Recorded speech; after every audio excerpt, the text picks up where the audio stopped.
ഇന്ന് നമുക്ക് കുറച്ച് ഫ്ലവേഴ്സ് കണ്ടാലോ. ഈ ഊട്ടി പോയി കഴിഞ്ഞാൽ അവിടുത്തെ ക്ലൈമറ്റ് പോലെ തന്നെ എനിക്ക് സ്പെഷ്യലാണ് അവിടുത്തെ ഫ്ലവേഴ്സ്, സ്പെഷ്യലി ഈ ഊട്ടി ഫ്ലവർ.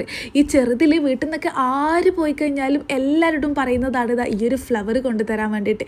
ഈ പ്രാവശ്യം പൈസ കൊടുത്ത് വാങ്ങേണ്ടി വന്നില്ല, നിന്നത് റിസോർട്ടിൻ്റെ ചുറ്റിതുള്ളത് കൊണ്ട് ഇത് ആവശ്യത്തിൽ അധികം പറിച്ചു. എപ്പോഴും ഫ്ലവേഴ്സ് പറിക്കുന്നത് അത്ര നല്ല ശീലമല്ല എന്നായിരിക്കും നിങ്ങൾ വിചാരിക്കുന്നത്.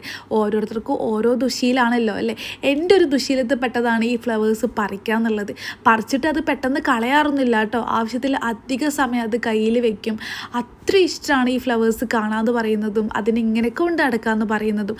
ഈ വീട്ടിലൊക്കെ നമ്മൾ എത്ര കഷ്ടപ്പെട്ട് നട്ട് നനച്ച് ഉണ്ടായിട്ടില്ലെങ്കിലും ഈ ഊട്ടിയിലൊക്കെ വന്നു കഴിഞ്ഞാൽ വെറുതെ കാണാം ഫ്ലവേഴ്സ്. അതും ഇതൊക്കെ ഉള്ളത് കാട്ടിലാണ് കേട്ടോ. പിന്നെ ഇതിലുള്ള എല്ലാ ഫ്ലവേഴ്സും ഞാൻ പറിച്ചിട്ടൊന്നുമില്ല കേട്ടോ. ഫസ്റ്റ് കണ്ട ആ ഊട്ടി ഫ്ലവർ ഇല്ലേ, അത് മാത്രം, അതും വീട്ടിലേക്ക് കൊണ്ടുവരാൻ വേണ്ടിയിട്ട് ഈ കയ്യിൽ കാണുന്ന ഇത്രയും മാത്രം.